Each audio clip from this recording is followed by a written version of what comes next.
What if the investment strategy that every financial advisor, every retirement planner, and every personal finance guru tells you is completely safe is actually hiding a set of risks that could quietly destroy your wealth? Today we are going to talk about the ugly truth about index funds. Not the version the finance industry wants you to hear, but the real, unfiltered picture that most people never get access to. Stick with me, because by the end of this video, you will understand exactly what is happening inside your portfolio and what to actually do about it. Let me start with a question. When you buy an S&P 500 index fund, what do you think you are buying? Most people say the American economy, diversification across 500 companies, safety, stability. But here is what you are actually buying. You are buying a system that does not care what anything is worth. It does not analyze earnings. It does not care if a company is drowning in debt or printing money. The only thing it cares about is size. The bigger the company, the more of your money it takes and throws at that stock automatically. That process is called price-insensitive buying, and it has some wild consequences that the finance industry would rather not spend too much time discussing. Here is how the feedback loop works. When money flows into an index fund, the fund is required to buy the largest stocks in proportion to their size. As those stocks get purchased, their prices rise. As their prices rise, they become an even larger portion of the index. And because they are now a larger portion, the next wave of buying pushes even more money into them. This cycle keeps spinning.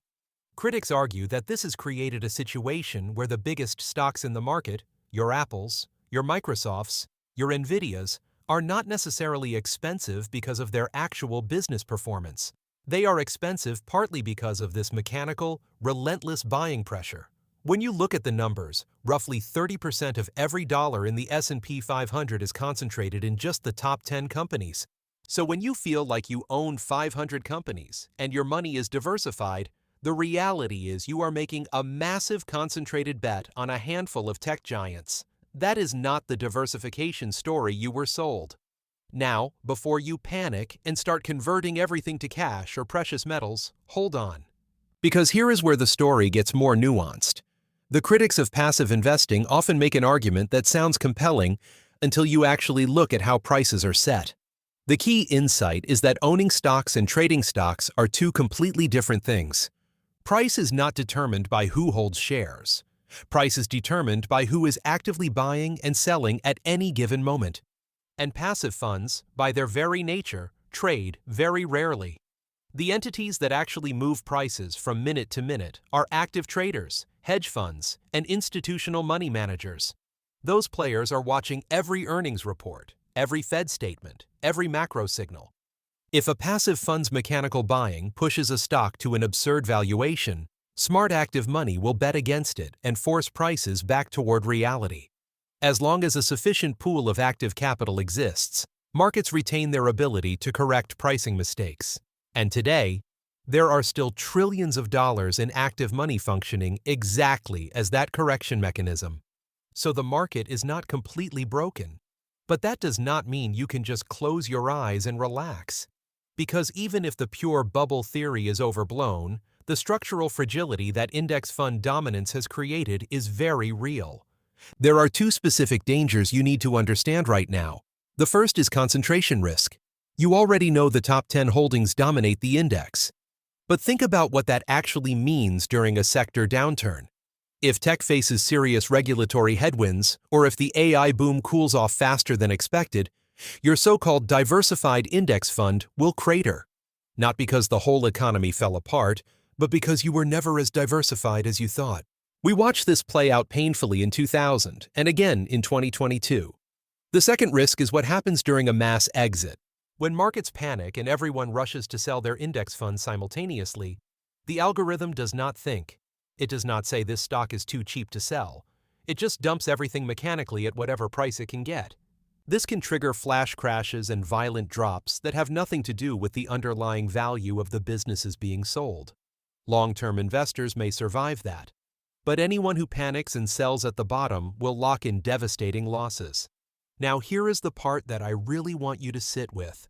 When people learn about these risks, their first instinct is usually to say, okay, I will just switch to an active manager who can navigate this. That sounds logical. But the data is brutal on this front.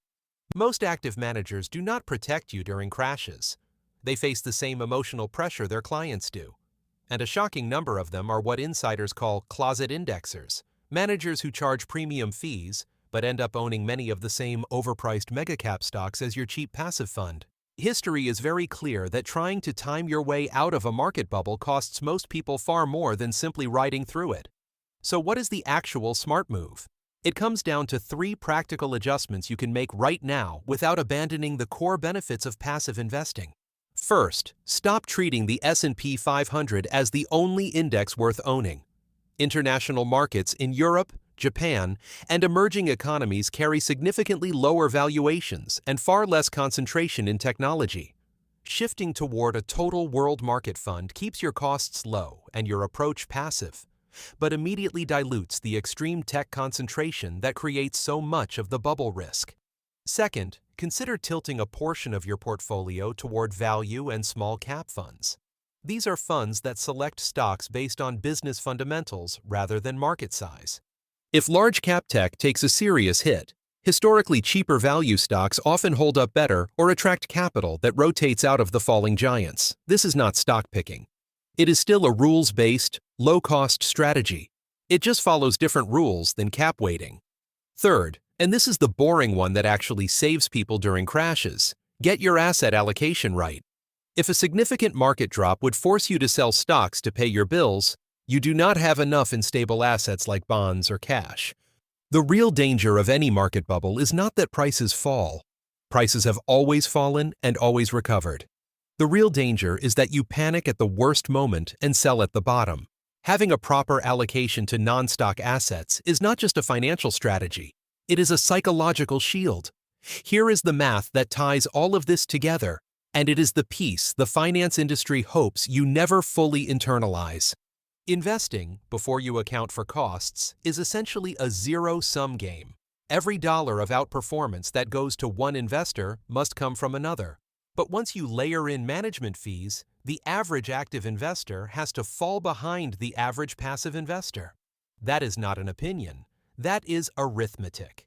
Even if there is a messy correction ahead, the passive investor paying almost nothing in fees will, over time, almost certainly come out ahead of the active investor, paying 1% or more per year, trying to dodge the volatility. Now, if you want to go deeper than individual adjustments and actually build a comprehensive plan toward real financial freedom, I want to tell you about the Wealth Accelerator Academy. It is a group coaching system and structured course that takes everything we just talked about and gives you a step-by-step framework for applying it to your actual life. Understanding the risks in your portfolio is one thing. Building a complete wealth strategy around your specific goals, income, and timeline is something else entirely. That is what the Wealth Accelerator Academy is designed to do. You can find the link in the description below, and I genuinely encourage you to check it out if today's video lit a fire under you. So let me bring this home. Index funds are not a scam. They are not going to zero overnight. The finance industry did not lie to you when they told you passive investing beats most active managers over time. That is still true. But the part they glossed over is this. The structure of the modern index has made your portfolio more concentrated, more fragile during liquidity crises, and more dependent on a single sector than most people realize. You are not powerless against that. You can diversify internationally. You can tilt toward value. You can ensure your asset allocation keeps you psychologically stable during downturns. You can be a smart passive investor instead of just a passive one. If this video gave you a clearer picture of what is actually sitting inside your portfolio, I would genuinely love it if you subscribed. Not because I am trying to hit an arbitrary milestone, but because this is exactly the kind of analysis we do here regularly. We just pulled back the curtain on one of the most widely held myths in personal finance. There is a lot more where that came from. Hit subscribe so you do not miss what comes next. And one last thing. If you are serious about accelerating your path to financial freedom, not just understanding the theory but executing a real plan, the Wealth Accelerator Academy link is waiting for you below. Go check it out right now. Stay hungry, stay educated, and never stop demanding the full truth about your money. Let's get it.